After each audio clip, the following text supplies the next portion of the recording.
Generalmente, por ejemplo, cuando hay un concilio de iglesia, la palabra concilio significa agrupación de iglesias dentro de una misma denominación. Cuando hay un concilio tiene que haber un acuerdo de doctrina.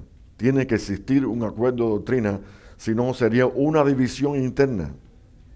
Y para eso se crea lo que se llama el credo de la iglesia. Creemos en esto, creemos en aquello, creemos en lo otro. Alguien tal vez me preguntará, ¿y cuál es el credo tuyo? Dame un tiempo porque todavía no lo he escrito.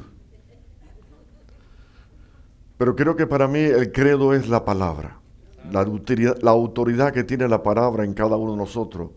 Hay cosas, hay interpretaciones, que es lo que quiero llegar, porque creo que la principal causa de división dentro de los cristianos mismos es la interpretación de la palabra. Por ejemplo, para mencionar algunas iglesias sin nombres, iglesias que existen, pero no voy a mencionar nombres. Solamente le voy a decir, por ejemplo, una iglesia pentecostal solo cree en Jesús. Y para él no hay Padre y no hay Espíritu Santo, todo es el Hijo. Pareciera como que no tiene muchos efectos secundarios o problemáticos. Sin embargo, ahí estaría totalmente poniendo en shock lo que es la palabra con la interpretación.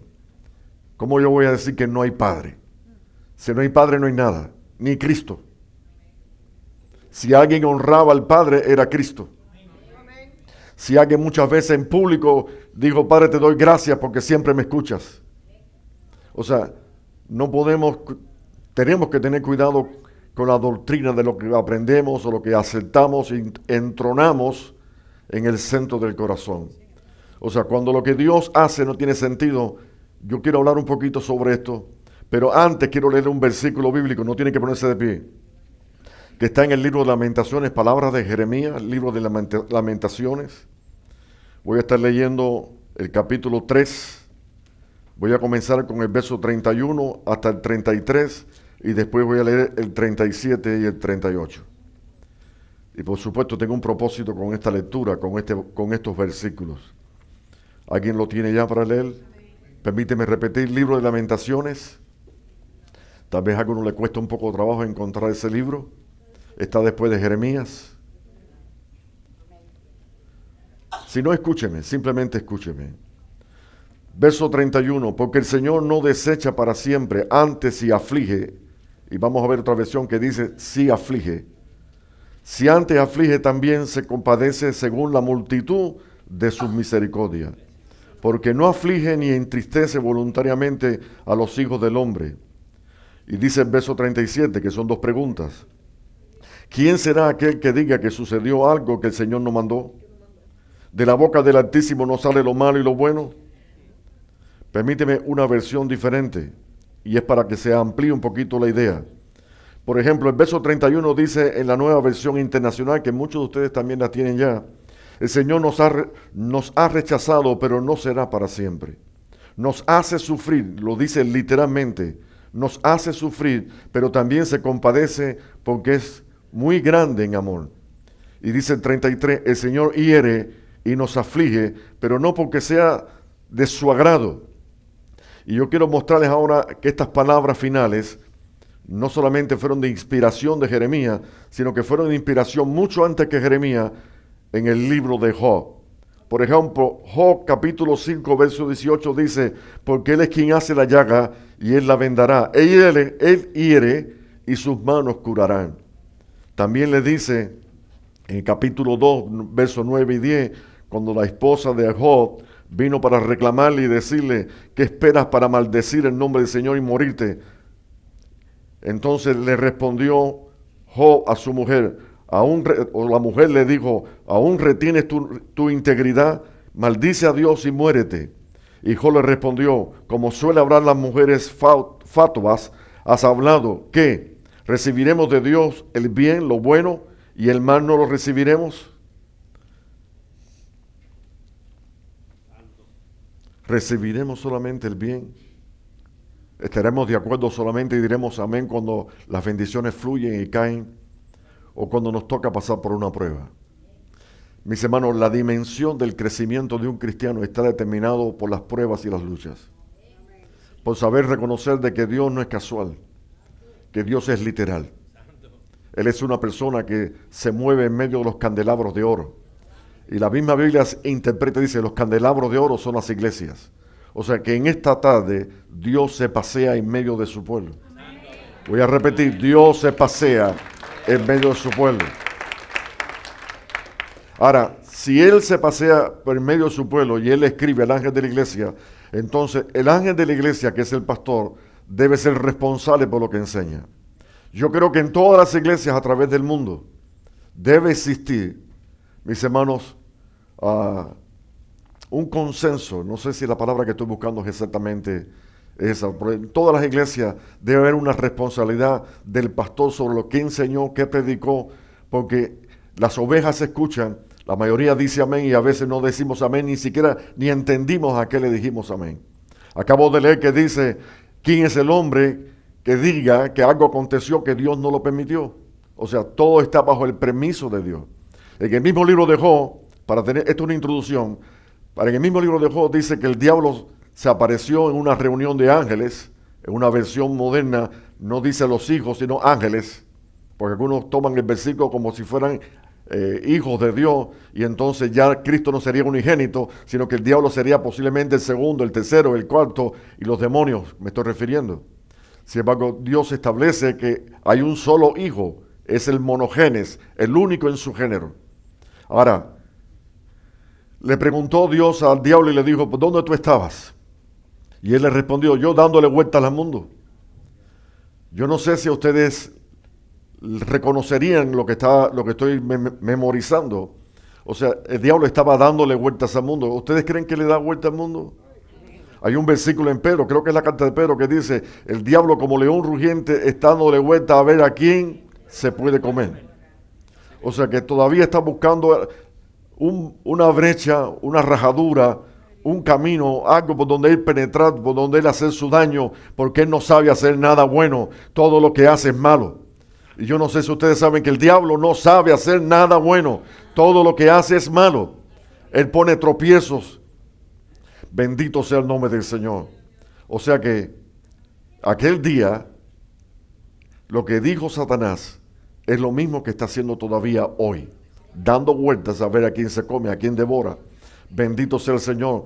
Fíjense que él dijo, Job está así, es bendecido porque tú lo tienes cercado de protección. Y esa es otra palabra que deberíamos tener en cuenta.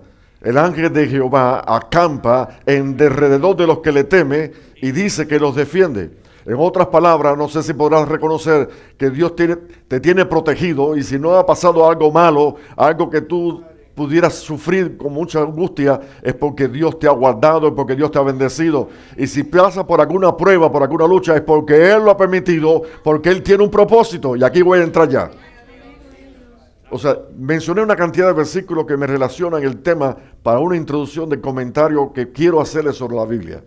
O sea, cuando lo que Dios hace no tiene sentido. Vamos a leer un momentico el libro de Génesis. No sé si mantendré un orden cronológico o no. En el capítulo 15 del libro de Génesis. Y siento las páginas que cambian. Gloria a Dios porque se interesan por buscar la palabra. Capítulo 15, verso 13. Si me están ayudando en la pizarra, no sé. ¿Lo están poniendo? Antes de leerlo, déjeme memorizar un poquito. No quiero leerle tantas cosas, porque leer muchas veces como que tiende a dormirse los hermanos, y entonces me gusta como parafrasear un poquito para que puedan entender. Dios se le apareció a Abraham. Fíjese, dije Dios se le apareció a Abraham. En el libro de Génesis, capítulo 18, dice que vinieron tres y entre ellos vino Jehová. O sea, vino en el medio, al cual dice, estoy aprendiendo a hablar con Dios. Estoy aprendiendo a hablar con Dios.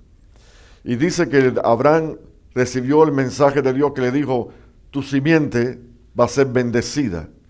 O sea, como que Dios le está diciendo, vas a tener hijo. Tu hijo no va a ser, o tu primogénito no va a ser el nacido de una esclava, sino que va a ser de tu propia esposa, algo que Dios dijo que iba a suceder. Y cuando le está dando la palabra, le dice, mira las estrellas del cielo y cuéntalas si puedes.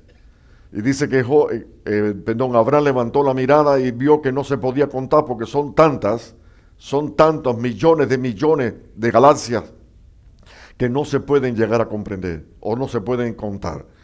Y dice que después que le dijo todo eso, aparece el versículo 13 que dice, entonces Jehová dijo a Abraham, ten por cierto que tu descendencia morará en tierra ajena y será esclava allí y será oprimida 400 años. La primera vez que yo leí esto dije, ¿con qué se come esto? ¿Cómo se puede digerir esto? Le está diciendo que va a tener un hijo de Sara. Y ahora está diciendo, todavía no tiene bebito, le está diciendo, ten por cierto que tu descendencia va a morar en tierra extranjera y va a ser allí esclava y va a sufrir por 400 años. O sea, ¿qué clase de noticia le está dando Dios a Abraham? Después que le dice que va a tener un hijo y que en tu simiente serán benditas todas las naciones de la tierra. Y ahora le está diciendo, ten por cierto, ten por seguro que va a suceder, que tu descendencia va a morar en una tierra extranjera y allí va a ser esclava. La palabra esclavo no es muy agradable. Y va a ser esclavo no por 3 días, va a ser esclavo por 400 años. Mis hermanos, cuando lo que Dios hace no tiene sentido. ¿Qué quiere Dios? ¿Qué se propone Dios con estas palabras? ¿Acaso Dios juega con los hombres de Dios? ¿Acaso Él tiene algún chiste a veces? ¿O Él es un Dios serio? Que lo que Él dice es el sí y lo que Él dice es el amén. Amén. O sea, le está diciendo, ten por seguro de que esa simiente que no ha nacido y yo te he prometido que vas a tener, va a ser esclava. Y no por 3 días, sino por 400 años. Pablo en Gálatas dice 430 años, aquí dice 400.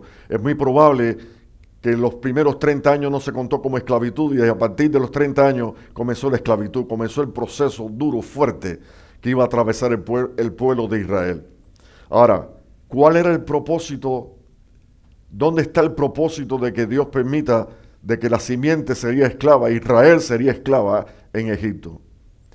No es lo mismo que usted escuche palabra, no es lo mismo que la lea, que tenga un momento de una experiencia personal con esa palabra que tú lees o con esa palabra que tú escuchas. Vuelvo a repetir, Dios es real. Cuando tú hablas con Dios, tú crees que lo debes tocar, que lo debes, o sea, que como que tú lo hayas, como que tú lo puedes tocar. O sea, en este momento, por fe, yo creo que Él está aquí. Por fe, yo creo que Él permitió esta palabra. Yo creo que de aquí, hoy, cuando salgamos, va a haber algo nuevo. Yo sé que Él hará cosas nuevas, pero creo que es como una forma de entendimiento para comprender que Dios no es loco, Dios es sabio y todo lo que hace lo hace con propósito. Busque un momentico Romanos capítulo 9, verso 17.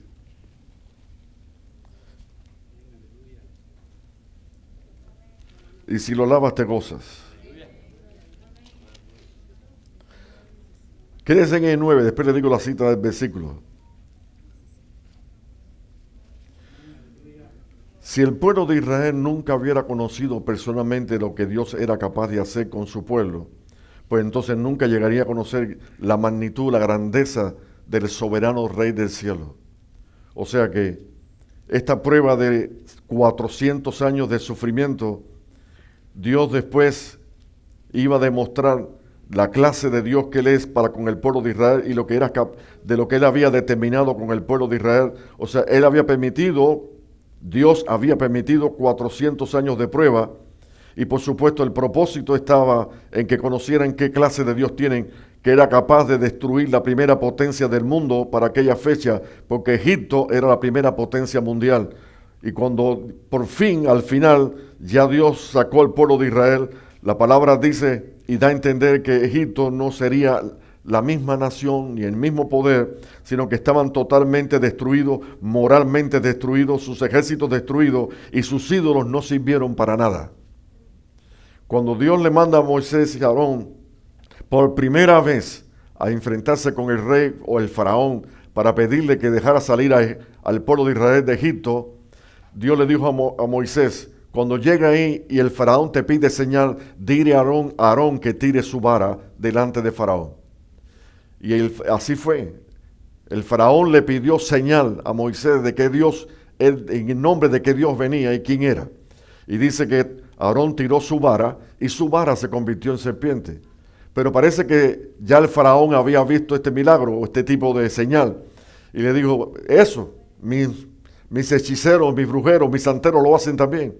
Y vinieron y se presentaron y cada cual tiró su vara y su vara se convirtió en serpiente. Pero lo menos que esperaban los hechiceros y los brujeros y los santeros era que la vara de Aarón, la única vara de Aarón y la única culebra, se comió las demás. O sea, literalmente se las comió. O sea, como diciendo, para que vea qué clase de Dios tiene el pueblo de Israel. Será un pueblo por mucho tiempo, por 400 años esclavo, pero van a ver lo que voy a hacer y las señales que voy a hacer, porque a partir de este momento van a haber 10 plagas, o sea, 10 señales que van a poder visualizar la grandeza y el tamaño del Dios de Israel. Por eso cuando le dije, vamos a Romanos capítulo número 9, el verso 17 dice, porque la Escritura dice de Faraón, el faraón de Egipto, para esto mismo te he levantado, para mostrar en ti mi poder, para que mi nombre sea anunciado por toda la tierra, de manera de quien quiere, tiene misericordia, y al que quiere endurecer, dice que lo endurece. En otras palabras, permíteme parafrasearlo también, el faraón fue levantado, y si voy un poquito más para atrás, el faraón nació, Dios lo escogió, Dios lo puso en el cargo, llegó a ser faraón para que demostrara el poder de Dios que tiene a través de faraón, como diciendo, cada vez que Moisés venía y le hablaba y venía una plaga, de las 10 que se describe en el libro de Éxodo, mis hermanos, cada vez que venía, ya desde el principio, yo creo, esta es mi forma, mi apreciación, yo creo que ya Faraón estaba convencido de que el Dios de Israel era superior a sus dioses. Ya él estaba convencido de que el Dios de Israel, el Dios de Abraham, el Dios de Isaac, el Dios de Jacob, no hay otro como él. Y yo creo que tú y yo también estamos convencidos de que no hay Dios como el Dios de Abraham, como el Dios de Isaac, como el Dios de Israel. O sea que ya Faraón estaba convencido de que era mejor que se fuera aquella gente que tener que retenerlo. Pero yo no sé si alguno ha leído con cuidado, y no voy a virar para eso. Cada vez que Moisés venía y la plaga se producía, Faraón estaba determinado a soltar al pueblo de Israel, pero de repente se le endurecía el corazón y decía, pues no lo voy a soltar. La pregunta que tengo para ustedes, ¿quién era el que endurecía el corazón de Faraón? O sea, Dios mismo endurecía el corazón de Faraón para que viniera la otra plaga, y así también Faraón cuando veía aquellas señales, voy a empezar, hoy se mencionó un poquito sobre esto, o sea, hoy, la primera fue las culebras, después fue convertir el agua en sangre, y así son 10, terminando con la muerte de los primogénitos. La mayoría de ellas estaba relacionado con los ídolos egipcios, o sea que los ídolos egipcios no pudieron sostenerse delante del Dios vivo de Israel. O sea que demostró, endureciendo el corazón de Faraón, se demostraba de que el Dios de Israel era superior a todas las deidades de Egipto. Alabado sea el nombre del Señor. O sea, en otras palabras, Dios levantó a Faraón para engrandecer y glorificar su nombre, para que el mundo entero viera el poder que tiene el Dios de aquella pequeña nación que fue esclava por 400 años, pero ahora Dios en su palabra la levanta como levanta al caído y no deja para siempre al caído en el piso. Bendito sea el Señor, porque 7 veces cae el justo y 7 veces, no 8, 7, lo levanta Jehová de los ejércitos. O sea, Dios usó a Faraón, Dios levantó a Faraón. Si ustedes se fijan en el verso 21, dice, ¿o no tiene potestad el alfarero sobre el barro para hacer de la misma masa un vaso para honra y otro para deshonra? ¿Y qué si Dios, queriendo mostrar su ira y hacer notorio su poder, deberían subrayar ese pedacito, hacer notorio su poder, soportó con mucha paciencia los vasos de ira preparados para destrucción? Vasos de ira, le llamó Dios al faraón, vasos de ira determinados para perdición.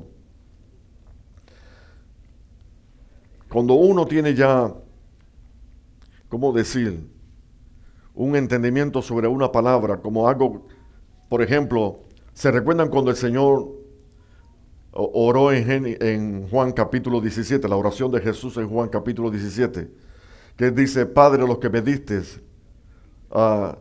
yo no oro por el mundo, sino oro por los que me diste, porque tuyos eran y tú me los diste. Y ahora, Señor, yo a los tuyos los he guardado en tu nombre, para que ninguno de ellos se pierda. excepto uno. Y dice, el hijo de perdición, para que se cumpliera la escritura. O sea, existe hijo de perdición, existen vasos de honra y deshonra. Miren estos versículos que voy a mencionarles rapidito.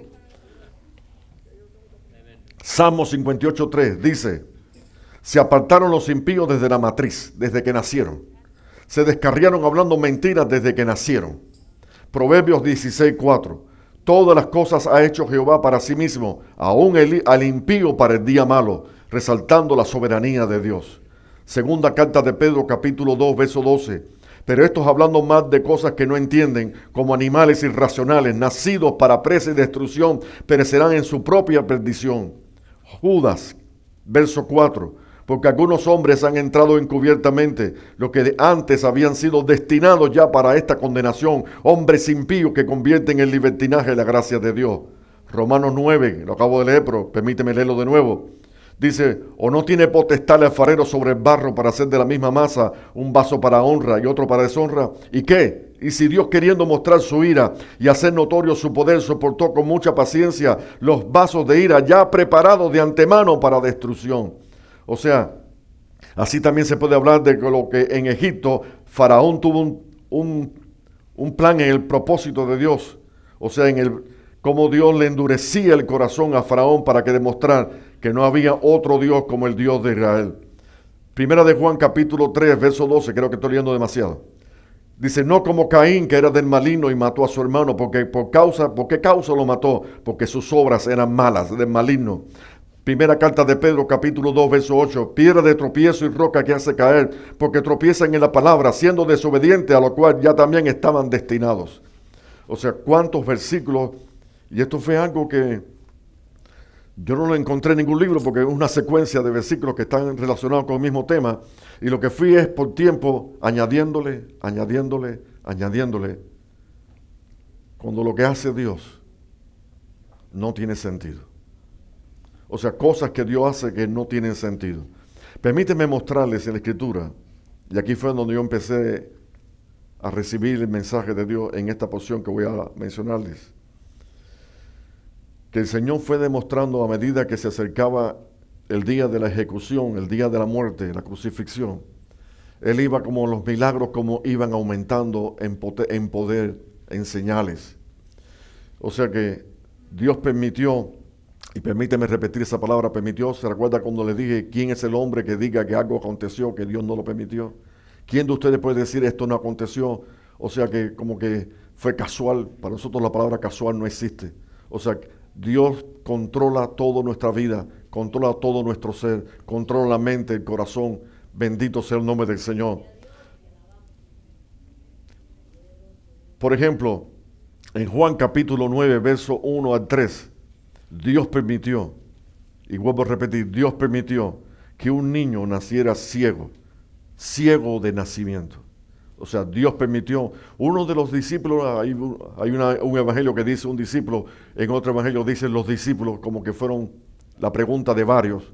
Le dijo, Señor, ¿quién pecó, este o sus padres, para que haya nacido ciego? O sea, parece que está hablando de la maldición generacional, la que se menciona en los 10 mandamientos, que algunos interpretan que Dios visitará la maldad de los padres hasta la tercera y hasta la cuarta generación sobre los que temen. Y hay algunos que no mencionan el final de ese versículo. O sea, que me refiero que Jesús no aprobó en ningún momento la maldición generacional, ni en ninguna otra parte de la Escritura. Aprovecho para especificar esto. En ninguna otra parte de la Escritura se especifica la maldición generacional. O sea, que el mismo Cristo dijo, no, ni fue el papá, ni fue la mamá. O sea, es para que las obras de Dios se hagan manifiestas. O sea, si lo resumo, aquel niño nació ciego para aquel día, para aquella hora, para aquel milagro, para que tú y yo lo leyéramos y supiéramos de qué es capaz de hacer Jesús. Ya había sanado ciego como Bartimeo, pero este era de nacimiento. O sea, cosas mayores comenzó a hacer Jesús. Y yo no sé si ustedes saben que cuando tú buscas a Dios, cosas mayores comienzan a manifestarse, señales y prodigios. Hay quien dice, me gustaría tener un testimonio poderoso como el que escuché, pero no estás de acuerdo en pasar la prueba y en poder vivir y terminar la carrera y decirle, Señor, todo lo tengo como algo de bendición en mi vida. He aprendido a contentarme cualquiera sea mi situación. O sea, nunca antes se escuchó de que un niño que nació ciego fuese sanado. ¿Me permiten algo? Es posible que todavía hoy hay niños que han nacido con problemas, porque Dios quiere glorificarse en la vida de esos niños. Y en nuestra iglesia tenemos niños que han nacido con problemas. Mientras yo ponía esa nota dije, todavía Dios puede glorificar su nombre. No el hombre, no es el hombre. Es que Dios se glorifica de una manera muy especial en levantar a un niño que había nacido ciego.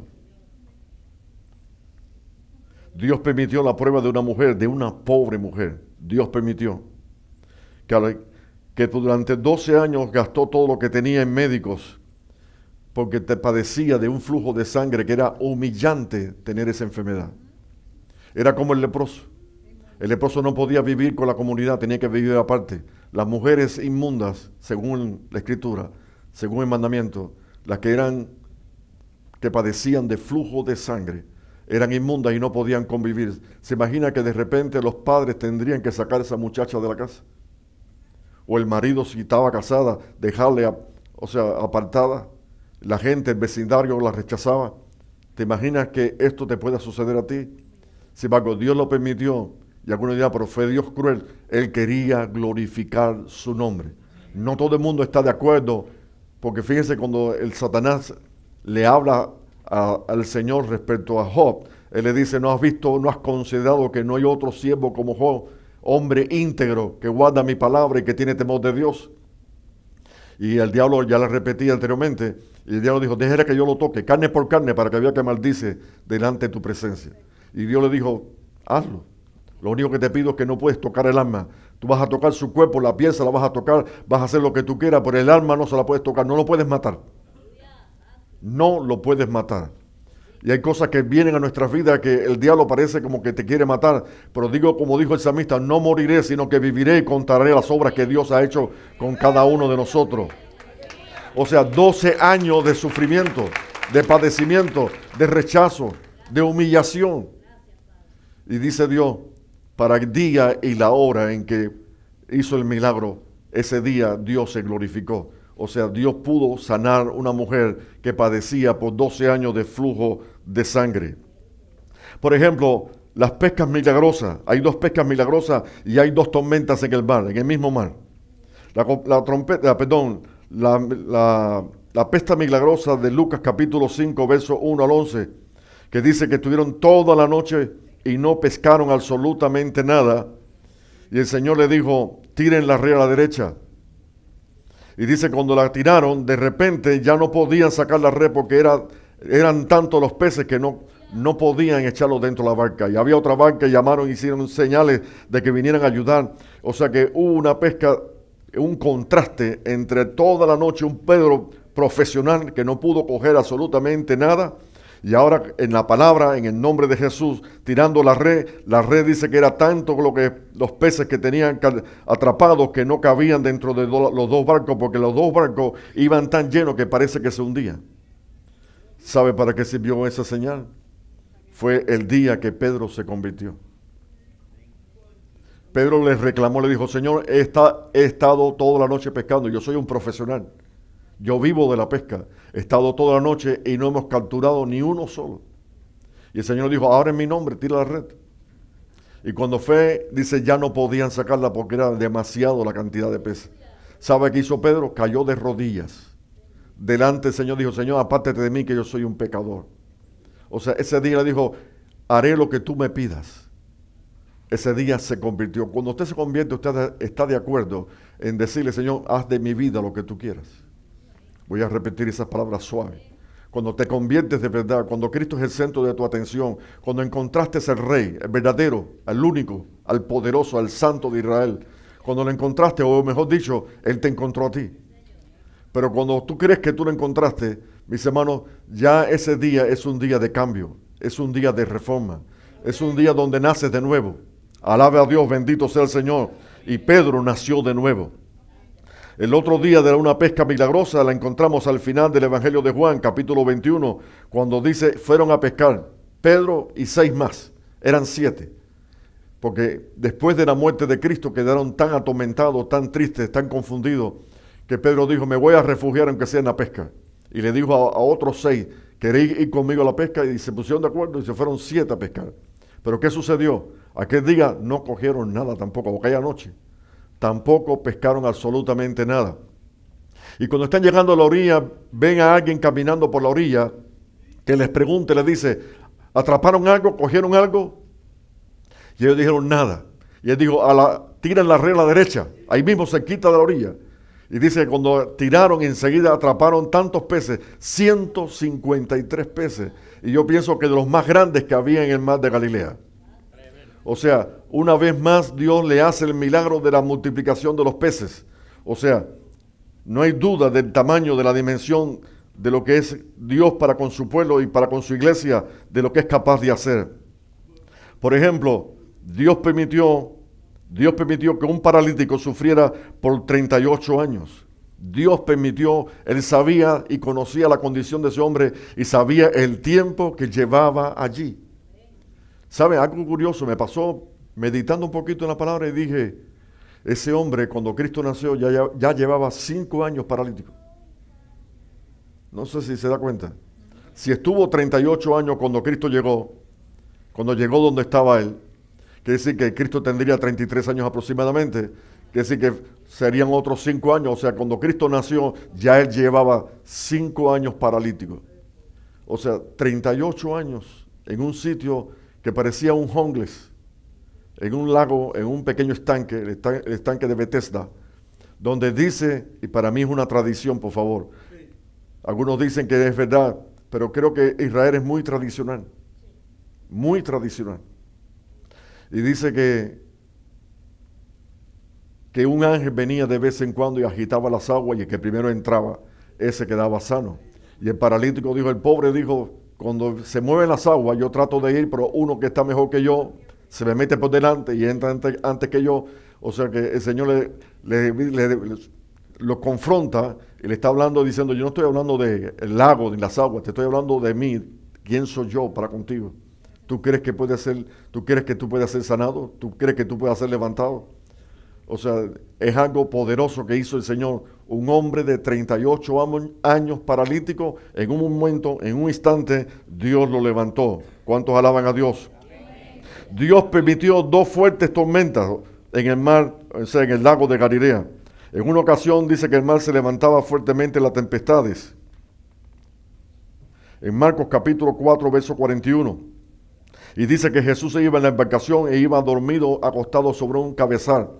Y de repente se levantó una tempestad de vientos que tiraban la nave de un lado para otro y las olas anegaban la embarcación. Y comenzaron a gritarle, Señor, sálvanos que perecemos. Y el Señor se pone de pie y dice que habló con el viento, se revió al mar y le dijo al viento, cállate, y al mar, enmudécete. Y dice, al instante el mar y el viento le obedecieron. O sea, esto todavía no se había visto anteriormente. Es algo nuevo que nunca se había visto. Y dice que la gente decía, ¿quién es este? Hemos visto hacer milagros de muchas dimensiones y maneras diferentes. Hemos visto paralíticos levantarse, hemos visto ciegos recobrar la vista, hemos visto hombres endemoniados que quedaron en libertad. Pero esto nunca lo habíamos visto. Hablando con el viento, hablando con el mar, y el viento le prestaba atención y el mar se sujetó a su palabra. ¿Quién es este? Que aún el viento y el mar le obedece. Así que cuando lo que Dios hace no tiene sentido, ¿quién es este? O sea, vieron algo nuevo, algo grande, algo que no habían visto anteriormente. Por ejemplo, en Mateo 14, 22, habla de que el Señor le dijo a los discípulos, boguen mar adentro, que yo voy después, porque yo voy a despedir la multitud. Y cuando despida la multitud, entonces voy a donde están ustedes. Y dice que llegando al medio del lago, casi siempre a mitad de camino pasan los problemas. Llegando a mitad del lago, dice que se levantó una tempestad no usual. Esta gente eran profesionales. Esta gente conocía el lago de Galilea como conocer el patio de su casa. Y dice que de repente la tormenta era tan grande que ellos gritaban pensando de que todo se iba a perder. Pero de repente, en la parte más oscura, en la cuarta vigilia de la noche, la cuarta vigilia comienza a las 3 de la mañana y termina a las 6. O sea, la hora más oscura de la noche. Y de repente dice que ven una figura que estaba sobre el mar. Y comenzaron los discípulos a asustarse, porque hay una tradición también que dice que cuando se levanta una tempestad, también los demonios de las tempestades se aparecen. Entonces, creyendo de que pudiera ser un demonio o una cosa maligna, comenzaron a dar gritos, hasta que se dieron cuenta de que el que venía caminando era el maestro. O sea, reconocieron que alguien grande, o sea, ya no solamente un niño que nació ciego, ya no solamente un paralítico de 38 años, ya no solo, o sea, que podemos hablar de milagros, ahora también Cristo camina sobre el agua. O sea, el Cristo que tú sirves es capaz de caminar sobre el agua. Y Pedro le dijo, Señor, si eres tú, di que yo venga y camine también. Y él le dijo, ven. Muchas veces he hablado o he pensado en ese pasaje bíblico. Le dijo, ven. Y dice que Pedro comenzó a caminar y caminaba sobre las aguas. Yo pienso que el ven fue el puente para que él pudiera pasar de un punto a otro. No fue la fe. Porque él se lo dijo, hombre de poca fe, ¿por qué dudaste? O sea, mientras ven resonaba en sus oídos, él podía ver que él podía caminar.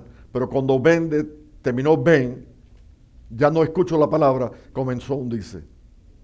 O sea, muchas veces nos hundimos, comenzando bien una obra, nos hundimos a mitad de camino. Porque perdemos la visión y perdemos la fe. Bendito sea el nombre del Señor. O sea, no sé si me faltó alguna de las que mencioné.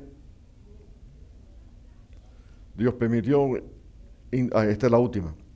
Dios permitió intencionalmente, escuchen esto, Dios permitió intencionalmente la muerte de Lázaro, demorando para llegar tarde. O sea, con propósito llegó tarde. Marta y María le mandaron mensajes como diciendo, tu amigo Lázaro está enfermo, muy grave, apresúrate, ven a verlo. Y el Señor cuando recibió la noticia,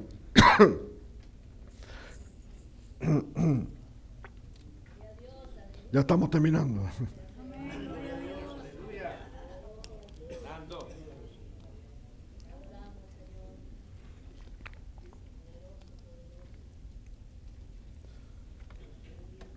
Cuando llega la noticia donde él estaba, él propuso y dijo, esta enfermedad no es para muerte. Fueron sus palabras. Esta enfermedad no es para muerte, sino para que la gloria de Dios sea manifestada. Cuando él demoró, que por fin llegó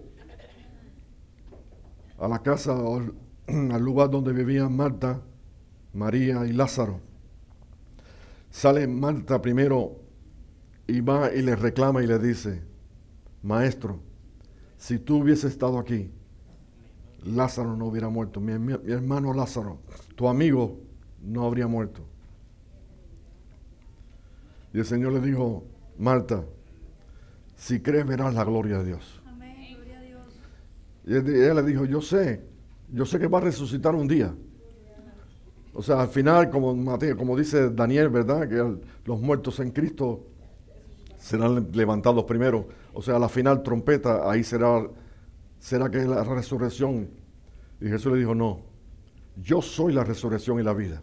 El que cree en mí, aunque esté muerto, vivirá. Y le dijo, ve corriendo donde está María y dile que venga. Marta llegó donde estaba María y le dijo, el maestro está aquí y te llama. Yo pienso que él está aquí y te llama también. Y María salió corriendo también, y cuando llegó se postró dando gritos de llanto y le dijo, si tú hubieses estado aquí, mi hermano no habría muerto.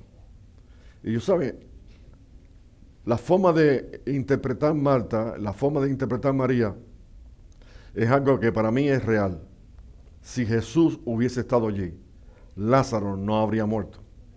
Porque dígame los que han leído palabras, se han leído desde Génesis y Apocalipsis, ¿qué muerto cuando Jesús pasaba quedó muerto si no resucitó? ¿Y qué vivo se murió estando Cristo presente? No sé si me entendieron el juego de palabras. ¿Qué muerto cuando Cristo pasó por el lado como la viuda aquella que venía en su féretro? ¿Qué muerto cuando pasó Jesús por su lado se quedó muerto, sino que revivió, resucitó? ¿Y qué vivo se murió estando Cristo al lado? Ninguno. O sea que para que Lázaro muriera, él tenía que demorar. Él no podía estar presente. Y la palabra dice que le preguntó, le dijo, ¿dónde lo pusieron? Ahora, voy a repetir, el milagro de un niño de nació ciego de nacimiento y que Dios lo sanara. Ayúdenme un poquito, el milagro...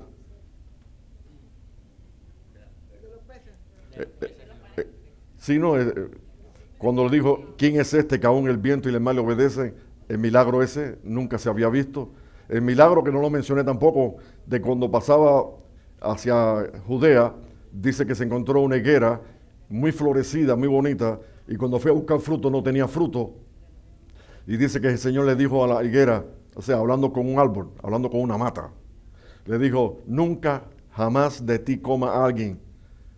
Y dice, cuando regresaron por el mismo camino, pasando por el mismo sitio, de repente el árbol que Cristo había maldecido se había secado. O sea, cuando alguna vez habían visto a un profeta hablando con un árbol y diciéndole que nunca nadie comería de él. O sea que hay una cantidad de señales. Esta última, de la muerte de Lázaro, llevaba 4 días muerto. La intención de las palabras era como que ese maestro tiene 4 días, ya apesta, hiede. Y el Señor dijo a Marta, Marta, no te he dicho que si creyeres verás la gloria de Dios. Y le mandó que quitaran o removieran la piedra. O sea, nunca había sucedido, nunca se había visto. Estamos hablando de 4 días. Pudieron haber sido 15 días.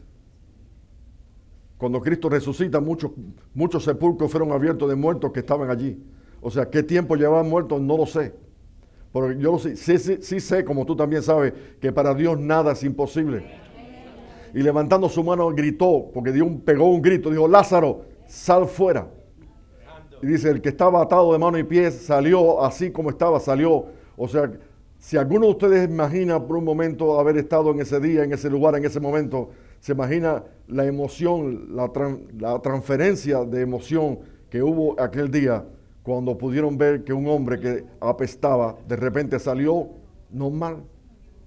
Atado por vendas, por supuesto, porque es la costumbre hebrea, la preparación de un muerto de esa manera. O sea, el Señor dijo, soltarle y dejarle ir.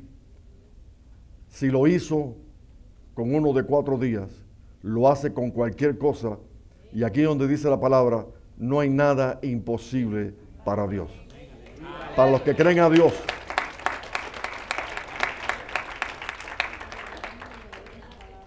Si yo llevo esto, dame 5 minutos más, si yo llevo esto a una intención personal de cada uno de ustedes, entonces pudiéramos decir que la prueba que tú has pasado y que yo sé que la has pasado, Dios estuvo atento, Dios no es ignorante, Dios lo sabe todo.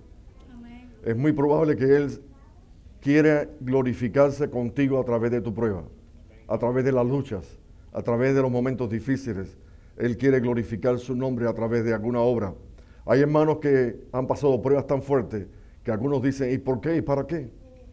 Bueno, hay un versículo que quiero compartir con ustedes que dice que el Señor nos consuela en nuestras aflicciones, para que también, como la misma consolación con que un día Él te consoló, vayas tú y consueles a otro. O sea, si alguien está pasando por una prueba igual que la que tú pasaste, si alguien está pasando por una situación igual que la que tú atraviesas en este momento, entonces tú puedes servir de consolador.